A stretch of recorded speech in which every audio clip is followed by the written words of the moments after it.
The Democratic Alliance is calling for a probe into Gauteng Premier David Makhura's role in the transfer of Esidimeni mental health patients, which led to 141 deaths. The party wants the Premier questioned after testimony at the Life Esidimeni arbitration hearings by former Mental Health Review Board Director Dumazile Masondo appeared to contradict his earlier claims. So Masondo alleges that Makhura attended meetings on the moving of the patients. She also claimed that former Health MEC Chriselda Lewis told her she was getting orders from above on the Esidimeni project. So the DA says this contradicts Makhura's claim that he did not know that the patients were being sent to non-governmental organizations instead of other state facilities. Makhura is due to testify at the hearings along with Mhlangu.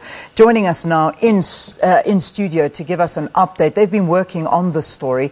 Chriselda Lewis, our SABC news reporters, as well as Manqoba Mchunu, and they've been following it and reporting for us every day. Good to have you both in studio. Welcome.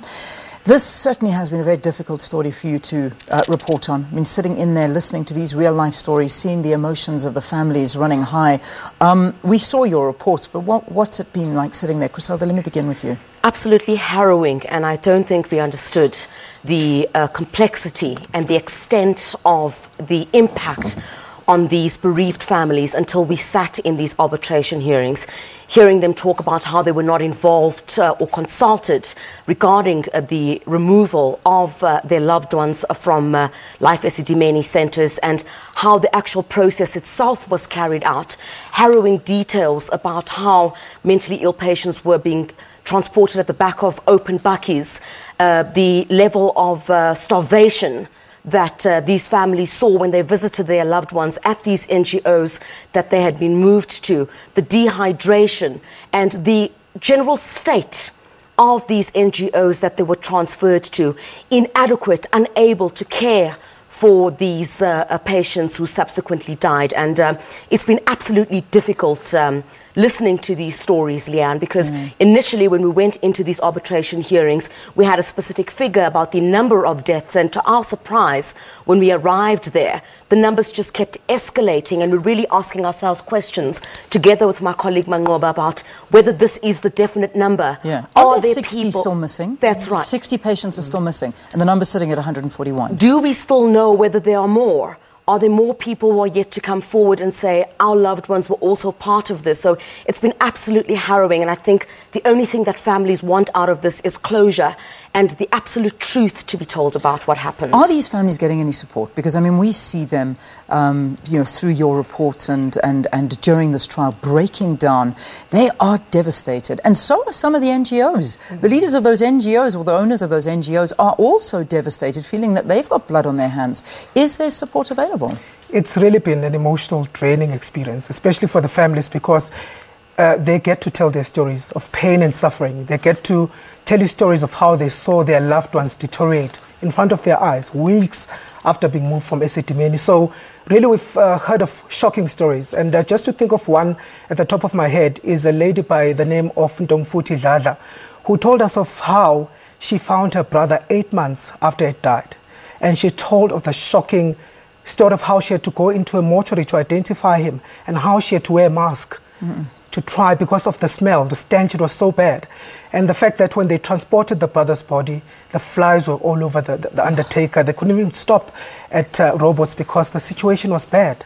And how his decomposed body then started producing maggots just before the burial. So you get really to understand the shock and the trauma that these families went through. She was inconsolable when she gave her testimony. And so, I mean, when they asked her during the proceedings, have you been receiving counselling? Have you been counselled? She said that no. She had never been one's even counselled. offered it to her. Yes. So, but at this stage, what the lawyers did then, Section 27 and those representing families, they've kind of offered to these families to say, if you want counselling, we can arrange counselling for you. Because some of the stories are really shocking. They're really harrowing of what those families had to go through. We know as well there at MON, where this arbitration hearings are taking place, there are paramedics, there's a counseling room where families can go and get counsel. So there is some sort of support that is being offered, but beyond that, there's an offer from families, from lawyers to say that those who still want to be counseled can make use of those services, because really most of them are traumatized. All right, let's now move on to the finger pointing, because as we sit here, there is still nobody being held accountable. Yes. Gadani Mhlanga, we've been told she's studying in London at a business school, busy writing exams. It comes out this weekend that she's not even registered there, and those exams are not even written now. They're written in January, if in fact she was registered. What is going on here now? Those are really questions we've been asking, Leanne, because generally what the loved ones have been saying also is that they want, amongst others, the former health MEC Gadani Mhlanga to come and give her side of the story. Because clearly what has come out in these hearings is that she gave the instruction for this move to take place. She was part of some of the meetings where these families had raised concerns about why this process needed to be rushed in the manner in which it was. And clearly these NGOs did not have the capacity to deal with this kind of transfer. So the MEC, the former health MEC Gadani Mhlanga, certainly we've heard now, and the arbitrator, the retired Deputy Chief Justice Tshamo Seneke, has no holds barred. He says he wants her at the hearings to testify. Well, SABC got wind last week that she had given 3 dates in January where she said that she would want to voluntarily come and testify at the hearings. Whether that is going to happen, we don't know. This past weekend, we're also in contact with her lawyers as well to try and give her some details on all the allegations and the reports that are coming to the fore. We've had no joy regarding so we don't know where that. She is. We don't know where she is at this point. It's only reports that we have that the fact that she's studying in London. We've seen protests in London as well, calling for her to return to South Africa for her to account. And really on the part of the former health MEC Gadani Mhlanga, no one knows at this stage when and if she will even take the stand, because today is the last day of the hearings. We will then hear when we will return back to the hearings themselves. And really, I think at this point, very importantly, you'll recall last week, one of the family members as well was saying that after 3 weeks of the arbitration hearings, they are not satisfied with what has come out so far. This was meant to be a process to give them closure, for them to understand what happened to their loved ones that led to their deaths. And we're none closer to any clarity about what really happened. There's just denial after denial, and the buck is being pushed to different people on exactly who should be held to account for this tragedy of massive proportions. Seems like there's more unanswered questions coming out of these hearings than anything else. We're running into big time troubles, but we have to speak about David Makhura as well, because now we've got the DA saying, you know, Gadani Mhlanga kept on saying, I'm getting orders from above, and I'm just initiating them.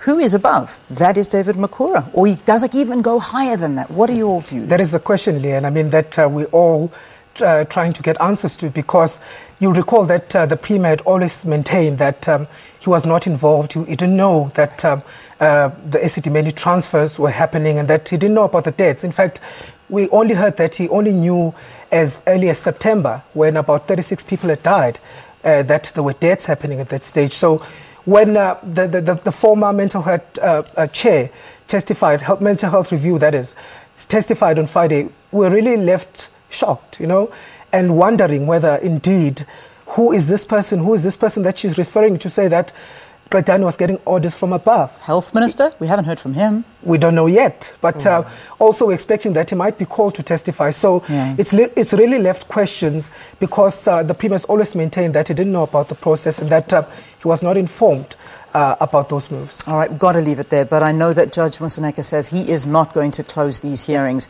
until he hears from these health officials. So today is the last day, but there is more to come. There's definitely more to come. Thank you for the great work you're doing. Thanks for talking to us here on the program. These, of course, are star SABC reporters who've been covering one of the most difficult stories that I've ever had to even just read and hear about, of Life Esidimeni, and that's Chriselda Lewis and Manqoba Mchunu, and they'll bring us the latest from today's final hearings. Let's take a break. We'll have your news headlines after this.